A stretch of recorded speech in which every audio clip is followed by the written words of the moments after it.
소요서역 공부 시작합니다. 29번째 시간인데요. 성령이 그들에게 임하시기를 사도행전 11장 11절에서 18절 말씀 중심으로 또 함께 나누고자 합니다. 먼저 시작하면서 먼저 생각해 볼 것은 앞선 시간에 나눴던 말씀들, 이제 그 앞선 시간에 나눴던 본문 내용과 오늘 본문 내용이 거의 비슷합니다. 오늘 본문 내용은 이제 대개 예루살렘 그 회의에 올라가서 바로 이제 베드로가 보고하는 내용 중심으로 본문 내용이고요. 앞선 내용은 바로 고넬료 집에 가서 있었던 일을 쭉 이렇게 쭉 성경에 기록된 대로 나누고 있는 내용들이죠. 좀 차이가 있지만은 이제 구체적인 면들은 나중에 나누도록 하겠습니다. 어쨌든 앞전 시간에 이제 그 베드로가 예루살렘에 올라갔을 때 왜 무할라지 집에 가서 이제 함께 방문했다는 이유로 많은 비난을 받게 됩니다. 그 이유 때문에 거기에 대한 자초지종을 설명하는 과정에 이제 쭉 얘기가 나오게 되는 거죠. 그때 요바에서 이제 베드로가 있어서 기도할 때인데, 바로 이제 기도할 때 하나님께 환상을 보게 해주시고 환상 가운데 이제 그 초청받을 것을 말씀하시죠. 그리고 마침내 기도하는 중에 그 성령께서 이제 그를 명하셔서 이제 찾아온 사람이 있을 텐데 그걸 의심하지 말고 따라가라고 이렇게 말을 하게 됩니다. 그래서 마침내 그 결과 가게 되었고, 가서 알아보니까 가서 고넬료도 이런 그 천사가 나타나서 이렇게 지시했다라는 말을 듣게 됩니다.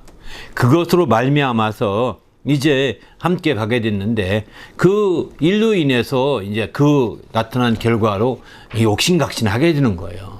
이런 문제가 크게 생각되어서 예루살렘 회의가 열리게 됩니다. 예루살렘 전체 회의를 다 열어서 그동안에 어떤 일이 있었는지 이거 쭉 베드로가 이제 설명을 하는 겁니다. 설명을 하게 되는 과정이 오늘 본문의 내용이라고 보시면 될 것 같습니다. 베드로가 기도할 때 환상 가운데 보는 것이 다시 하늘로 올려간 후에 어떤 일이 벌어졌느냐. 11절에 보게 되면 마치 세 사람이 베드로가 유숙하고 있는 집에 왔는데 가이사랴에서 이제 온 거예요. 그래서 가이사 보낸 사람들이었는데, 그때 12절 보게 되면 성령이 베드로에게 명하사 아무 의심 말고 함께 가라, 이런 명령을 하시게 됩니다. 그래서 마침내 이제 가게 된 거죠. 가서 이제 알아보니까 그 고넬료가 또 말합니다. 천사가 내 집에 서서 말하되 내가 사람을 욥바로 보내어 베드로 하는 시몬을 청하라. 이렇게 그가 14절 보면 너와 내 온 집이 구원받을 말씀을 내게 이르리라 함을 보았다고 이렇게 이르게 됩니다. 그래서 마침내 그 초청하게 된 과정을 여기서 듣게 되면서 참 이제 구체적인 얘기를 여기서는 설명하고 있는 거죠. 그렇게 해서 그래서 그 뒤에 이제 베드로가 드디어 그 자초지종을 얘기 듣고 초청하게 된 과정을 얘기 듣고 말씀을 증거하게 되는데, 말씀을 시작할 때 성령이 그들에게 임하여 처음 우리에게 하신 것 같이 하였다라고 이렇게 표현하고 있습니다. 그래서 처음 우리에게 하신 것 같이 하였다고 하는 것은 뭐냐면, 이제 우리에게 주신 것 같은 선물을 그들에게 주셨으니 이렇게 표현하거든요. 뒤에 17절 보게 되면, 그러니까 성령을 선물로 그들도 받게 되는 걸 보았다는 겁니다. 말씀을 시작하게 될 때 비로소 그렇게 됐다고 이렇게 말하고 있습니다. 그때에 이제 베드로는 그때 여기서 특이한 걸 또 보고하게 됩니다. 내가 주의 말씀에 요한은 물로 침례를 베풀었으나 너희는 성령으로 침례를 받으리라 하는 것이 생각났다, 이렇게 말합니다.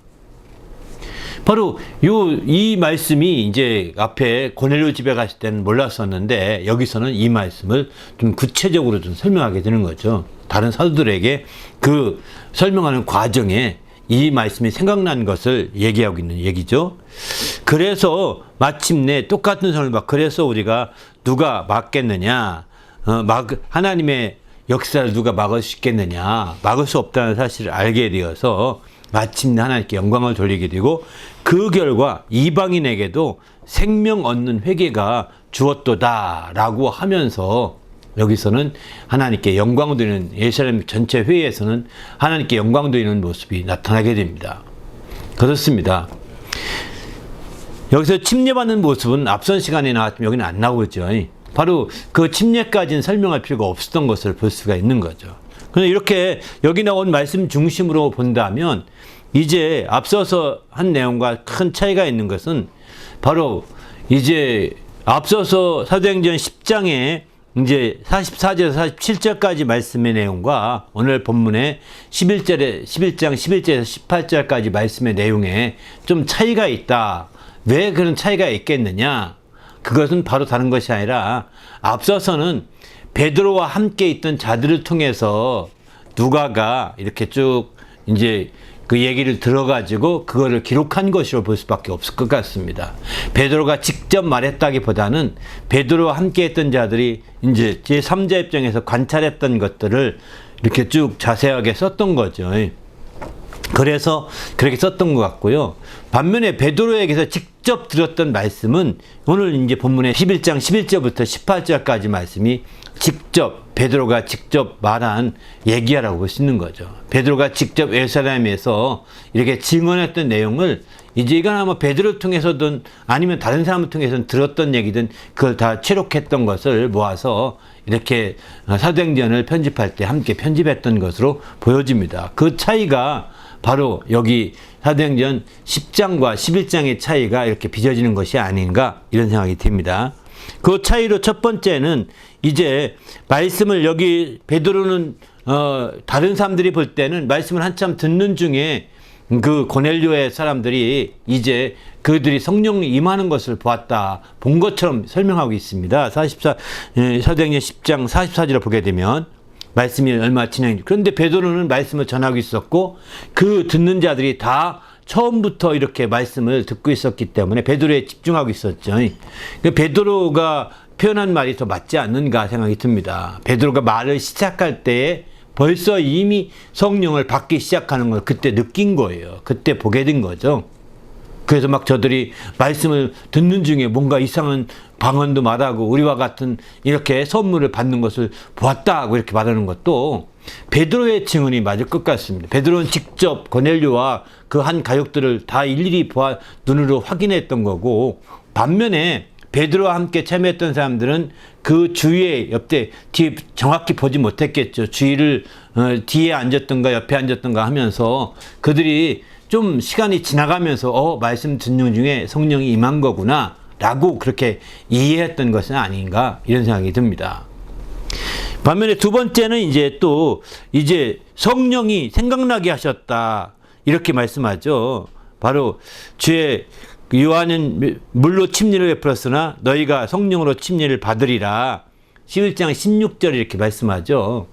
이건 사도행전 1장 4절에서 말씀하신 4절과 5절에 말씀하신 말씀이 생각났던 거죠. 바로 이거 생각났다고 하는 것은 바로 이게 성령의 인도하심이었다고 볼 수 있는 거죠. 내가 들었던 것을 생각나게 하시리라 라고 요한복음 14장 26절에 이렇게 말씀하지 않습니까? 그 생각나게 하셨던 것을 여기서는 베드로의 어떤 그런 증언을 통해서 더 깊이 있게 들을 수 있는 거죠. 이 부분은 그 사도행전 10장 44절 이하에서는 보이지가 않는 그런 말씀입니다. 그러나 여기서는 이제 그 말씀이 구체적으로 보여지게 되고 쓰여지게 된 거죠. 바로 생각나게 하신 성령의 인도하심까지 이렇게 구체적으로 쓰고 있는 것을 볼 수 있습니다. 또 세 번째는 이제 성령이 우리가 예수 그리스도를 믿을 때 주신 것 같은 선물을 그들에게 주셨다 이렇게 표현하거든요. 그리고 그들이 방언을 말했다 이런 표현들은 안 나옵니다. 베드로는 그렇게 고백을 하지는 않습니다. 반면에 이제 사도행전 10장의 44절 이하에서는 바로 그 주위에 들었던 사람들이 볼 때 그 방언을 말함이라 이렇게 표현하죠. 방언을 말함이라. 그 방언은 알다시피 그로사이스라는 표현인데 이거는 단순한 언어가 아닙니다. 언어가 아니라 언어라는 것은 그로사이스라는 것은 이 혀를 가리켜 말하거든요. 그런데 그 방언을 말한 것이지 언어를 말한 것이 아니었거든요. 근데 우리와 같은 방언을 말했다. 이렇게 같은 성령이 임해서 방언을 말했다는 거 본다면 사도행전 2장에서도 이제 그로사이스라는 단어가 사실 헬라어는 그렇게 쓰여 있는데 그런 다른 언어라고 개정판 성경을 번역했는데 이거는 합당하지 않은 것 같습니다. 다른 방언으로 이렇게 번역해야 합당한 거죠. 바로 그런 차원에서 볼 때 우리가 여기서 생각해 볼 수 있는 것은 바로 이제 그 함께 참석했던 사람들은 방언을 말하는 소리를 들으면서 저들도 우리와 똑같이 성령을 받았구나 라고 하는 것을 알게 됐던 거라고 보여집니다. 그런데 베드로는 방언이란 단어를 구체적으로 쓰진 않습니다. 그리고 말하기를 우리가 예수 그리스도를 믿을 때 우리에게 주신 것 같은 선물을 받았다 이렇게 표현하거든요.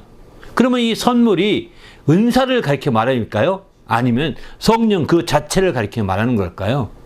이건 은사가 아니라는 것입니다. 은사가 아니라 성령 그 자체를 말한다고 우리는 이해하셔야 됩니다. 베드로는 이제 성령을 그냥 은사로 선물로 생각하고 있습니다. 성령 그 자체가 선물로 표현하고 있는 거죠. 사도행전 2장 38절도 보게 되면 너희가 각각 회개하여 죄사함을 받으라. 그러면 성령을 선물로 받으리라. 이렇게 말하거든요.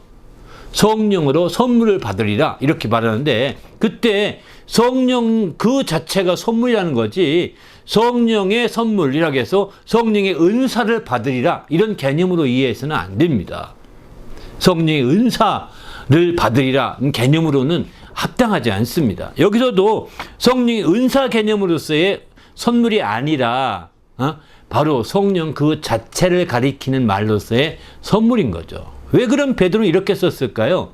바로 성령을 받는 것이 우리의 노력과 우리의 수고와 애씀을 통해 받은 것이 아니기 때문입니다. 그저 우리 주님의 약속과 주님의 응답을 통하여 우리가 받는 것이기 때문에 이건 전적인 하나님의 주님의 선물이다 라고 생각했던 거죠. 그래서 그는 성령을 선물로 받으리라 2장 38절도 이렇게 말했고요. 오늘 11장에서 직접 그가 말하기를 주 예수 그리스도를 믿을 때 주신 것과 같은 선물을 우리에게 주셨다. 이렇게 표현하고 있는 겁니다. 이것은 같은 성령을 주신 것을 가리켜 말하고 있는 것이죠.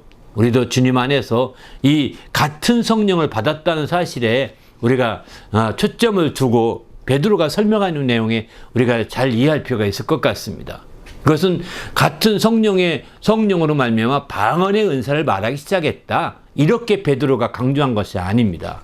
베드로와 함께 했던 사람들은 방언의 은사에 초점 두고 성령 받는 거 임했는데 알고 봤더니 우리가 똑같은 방언도 말하더라. 이렇게 말했지만 그러나 여기서 베드로는 그게 아니었어요. 성령 그 자체가 우리의 노력과 수고로 말미암은 것이 아니라 전적인 하나님의 은혜로 말미암은 것이기 때문에 정말 이게 선물이었다라고 강조하고 있는 것이죠. 그래서 우리에게 주신 것 같은 선물을 저들에게 주셨다 이렇게 말하고 있습니다. 그렇습니다. 이렇게 베드로는 성령에 대한 이해가 정말 우리가 하나의 어떤 노력으로 말미암아 기도를 많이 해서 얻은 성령이 아니라 주님의 선물로 주신 성령임을 우리가 분명히 이해할 필요가 있겠다는 생각이 듭니다. 바로 그렇습니다. 우리가 성령을 사모하는 것은 바로 주님이 약속 때문에 성령을 사모하는 것이지 다른 것이 아니라고요. 우리가 성령의 은사를 사모하는 것이 아니라 성령을 선물로 사모하는 것입니다. 그래서 성령의 약속을 따라서 정말 그 은혜로 주시는 성령을 확실히 우리가 받아야 되겠다는 생각이 듭니다. 이렇게 선물로 주시는데 우린 노력만 하고 수고만 하고 애쓰는 것으로 성령 받으려고 몸부림치면 한계가 있는 겁니다. 그러니까 하나님께서 우리에게 성령을 선물로 주셨다고 하는 이 확실한 개념을 이해하고 베드로와 같은 그런 우리가 생각을 할 때 성령을 더욱더 선물로 받을 수 있지 않나 이런 생각을 해보게 됩니다. 우리도 주님 안에서 이렇게 베드로처럼 확실한 정말 성령에 대한 증언을 할 수 있는 성도가 되시길 부탁드립니다. 이것은 베드로가 그만큼 성령에 대해서 자기도 그렇게 체험했고 동일한 과정으로 동일한 성령의 역사가 이 고넬료 집에 나타났다는 것을 그가 알았기 때문에 이렇게 정확하게 명확하게 설명하게 되죠. 이런 말을 듣던 사도들은 이렇게 말합니다. 이방인의 하나님께서 이방인에게도 생명 얻는 회개를 주셨구나 라고 다들 감탄하게 되죠. 그렇습니다. 이렇게 해서 이방인에게도 생명 얻는 회개를 주셔서 정말 새로워지는 것이 사도행전인 거죠. 오늘날 우리도 마찬가지입니다. 우리가 아무것도 한 것도 없고 우리가 했다는 아무 의도 없지만 이방인 같은, 우리들이 이방인이죠. 그런 우리가 성령을 받은 것은 전적인 주님의 은혜의 선물이라고 볼 수 있습니다. 은혜로 말미암아 베풀어 주신 선물로 성령을 받은 것이죠. 그러기에 이 성령을 받은 것을 자랑할 수가 없는 거죠. 오히려 감사함으로 영광을 돌리고 더 철저히 성령의 사람이 되어 성령에 이끌림 받는 그런 사람이 될 때 하나님의 큰 영광을 드러낼 수가 있는 거죠. 우리 모두도 주님 앞에서 성령의 놀라운 역사들을 경험하는 성도가 되시기를 예수님의 이름으로 축원합니다. 할렐루야. 오늘 성경의 말씀을 비춰보면 이처럼 베드로처럼 보는 사람마다 좀 눈이 다르다는 겁니다. 같은 성령의 역사 놓고서 베드로가 직접 보았던 것과 베드로와 함께했던 무리들이 같이 참여했던 그 신자들이 보았던 것과 차이가 있는 거예요. 그런 의미에서 볼 때 사도행전 10장 말씀보다는 11장 베드로가 직접 증언했던 이 말씀을 바탕으로 이해하는 것이 훨씬 성경을 바르게 이해할 수 있고 성령의 역사를 바르게 이해할 수 있겠다, 이런 생각이 듭니다. 그러나 함께 잘 참조해 보면 정말 더 큰 놀라운 역사가 나타날 수 있는 거죠. 우리도 주님 안에서 성령의 역사가 분명한 신앙생활이 있기를 예수님의 이름으로 축원합니다. 할렐루야. 네, 감사합니다. 함께 기도할 때 하나님, 우리가 철저히 성령의 인도하신 가운데 새롭게 되도록 인도해 달라고 간절히 기도합니다.